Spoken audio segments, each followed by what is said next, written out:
Graduation complete చేసుకుని banking సెక్టార్లో job కొట్టాలి అనుకున్న విద్యార్థులందరికీ ఒక శుభవార్త. మనకి ఐబీపీఎస్ క్లర్క్కి సంబంధించి 10,000 ప్లస్ వేకెన్సీస్తో నోటిఫికేషన్ అనేది రిలీజ్ అయింది.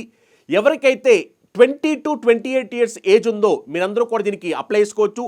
ఎగ్జామినేషన్ అనేది ఇంగ్లీష్, తెలుగుతో పాటు మిగిలిన రీజనల్ లాంగ్వేజ్లో కూడా ఎగ్జామినేషన్ జరగబోతుంది. దీనికి సంబంధించి నోటిఫికేషన్ అప్లై చేసుకోవడానికి 28 ఆగస్ట్ లాస్ట్ డేట్. ఎవరైతే విద్యార్థులు సీరియస్గా నోటిఫికేషన్లో జాబ్ కొట్టాలనుకుంటున్నారో వాళ్ళందరూ కూడా వెంటనే అప్లై చేసుకోండి.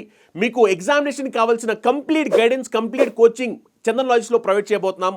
చందన్ లాయిస్లో ఐబీపీఎస్ క్లర్క్కి సంబంధించిన ఎక్స్క్లూజివ్ న్యూ బ్యాచ్ లాంచ్ చేయబోతున్నాం. ఎవరైతే విద్యార్థులు సీరియస్గా ఈ ఎగ్జామినేషన్కి కావాల్సిన విధంగా బెస్ట్ స్ట్రాటజీతో, బెస్ట్ అప్రోచెస్తో, బెస్ట్ కోచింగ్ కోసం చూస్తున్నారో వాళ్ళందరి కోసం మీకు చందన్ లాయిస్లో కోర్స్ లాంచ్ చేస్తున్నాం. మీరు చందన్ లాయిస్లో యాప్ డౌన్లోడ్ చేసుకుని మీరు ఫ్రీ డెమో క్లాసులు వినొచ్చు. దానికి మీరు ఎలాంటి మనీ పే చేయాల్సిన అవసరం లేదు. మీరు క్లాసులు నచ్చితే కోర్సులో జాయిన్ అవ్వచ్చు. ఒకవేళ మీకు డౌట్స్ ఉంటే కనుక కింద స్కోర్ నెంబర్స్ కాల్ చేసి మీ డౌట్స్ అన్ని కూడా క్లారిఫై చేసుకోండి. అలానే మీ ఫ్రెండ్స్ కానీ మీ ఫ్యామిలీ మెంబర్స్ కానీ ఎవరైనా గ్రాడ్యుయేషన్ కంప్లీట్ చేసుకుని బ్యాంకింగ్ సెక్టార్లో జాబ్ కొట్టాలనుకున్నట్లయితే కనుక వాళ్ళందరూ కూడా యూనియన్ షేర్ చేయండి.